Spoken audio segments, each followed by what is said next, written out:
दोस्तों, रामानंद सागर की जो रामायण आपने देखी होगी वो भगवान राम और लक्ष्मण जिनके जल समाधि लेते ही रामायण की समाप्ति हो जाती है। परंतु आपके मन में कभी विचार आया है कि श्री राम के बाद अयोध्या का क्या हुआ होगा? श्री राम के संतान लव और कुश का क्या हुआ होगा और इनका वंश कैसे बड़ा होगा? तो अगर आप इन सभी प्रश्नों का उत्तर जानना चाहते हो तो वीडियो को बिना स्किप करे देखें। नमस्कार दोस्तों, स्वागत है आपका धार्मिक सोच विचार चैनल में। काम करने के बाद जब श्री राम माता सीता को अपने साथ अयोध्या वापस ले आए, तब माता सीता को ये नहीं पता था कि उनके लिए परीक्षाओं का अंत नहीं हुआ, एक और भी परीक्षा उनके मार्ग पर खड़ी है।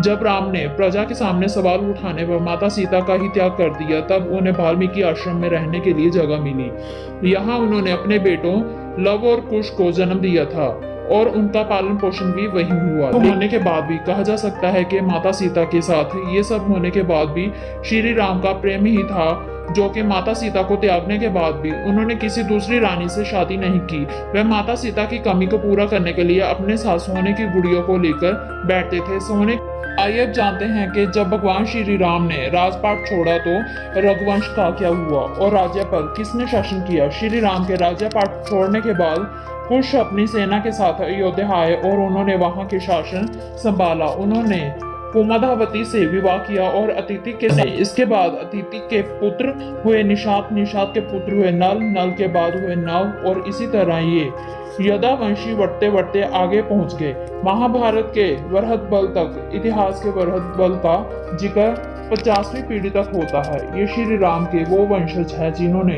कुरुक्षेत्र के युद्ध में कौरवों की ओर से युद्ध लड़ा। चक्रव्यूह युद्ध के दौरान अभिमन्यु और भरत के बीच घमासान युद्ध हुआ। अभिमन्यु के तीर से भरत बल की मृत्यु हो गई। आगे बढ़ने से पहले दोस्तों आपको बता दें कि पुराणों में भरत, लक्ष्मण और शत्रुघ्न के भी दो पुत्रों का स्मरण देखने को मिलता है। भरत के दो पुत्र ताक्ष और पुष्कर, लक्ष्मण के दो पुत्र चित्रगन और चंद्रकेतु और शत्रुघ्न के पुत्र हुए सुबाहु और शूरसेन। मथुरा का पहले नाम शूरसेन ही था। जब राम ने वानप्रस्थ लेने का निश्चय भरत का राज्याभिषेक करना चाहा तो भरत नहीं माने और दक्षिण कौशल प्रदेश में कुश और उत्तर कौशल में लव का अभिषेक किया गया। भगवान राम के काल में कौशल राज्य उत्तर कौशल और दक्षिण कौशल में भी विभाजित था। चित्र के अनुसार कुश को अयोध्या जाने के लिए विंध्याचल को पार करना पड़ता था। इससे ये सिद्ध होता है कि उनका राज्य दक्षिण कौशल में ही था। कुश की राजधानी कुशावती बिलासपुर जिले में है और कौशला को राम की माता कौशल्या की जन्मभूमि माना जाता है। वहीं दूसरी तरफ ऐतिहासिक तथ्यों के अनुसार लव ने लवपुरी नगरी की स्थापना की थी। लवपुरी को बाद में लौपुरी कहा जाने लगा, जो वर्तमान में पाकिस्तान का प्रसिद्ध शहर लाहौर ही है। यहाँ तक कि इनके किले में लव का एक मंदिर भी बना हुआ है। दक्षिण पूर्वी एशियाई थाई लोग इनके नाम पर रखे गए हैं। ऐसा माना जाता है कि लव के वंशज गुजरात चले गए और मेवाड़ में आकर बस गए। यहाँ इन्होंने सिसोदिया वंश की स्थापना की। यही कारण है कि मेवाड़ का राज्य प्रतीक भी सूर्य ही है। शाखा सिसोदिया राजपूत वंश की है, जिसमें वैसला कोलिहुत वंश पैदा हुए और दूसरी तरफ कुश ने कुशावती नगर की स्थापना की, जो कि बिलासपुर जिले में है। ऐसा माना जाता है कि थाईलैंड के राजा इसी राज के वंशज है।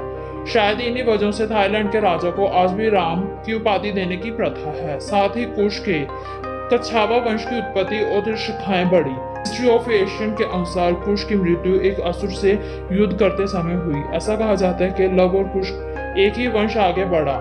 इतिहास में कुश के वंशजों का वर्णन भी मिलता है।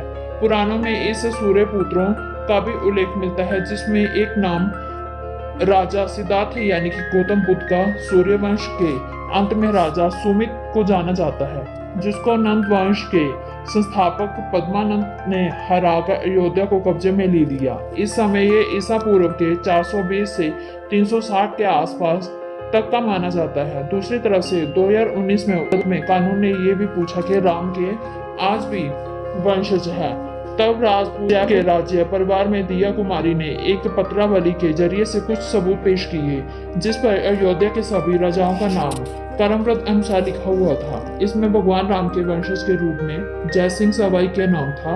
इस क्रम में दिया कुमारी के पिता महाराजा भवानी सिंह का नाम मिलता है। उम्मीद है कि आपको वीडियो पसंद आई होगी और धार्मिक सोच विचार चैनल को सब्सक्राइब जरूर करें।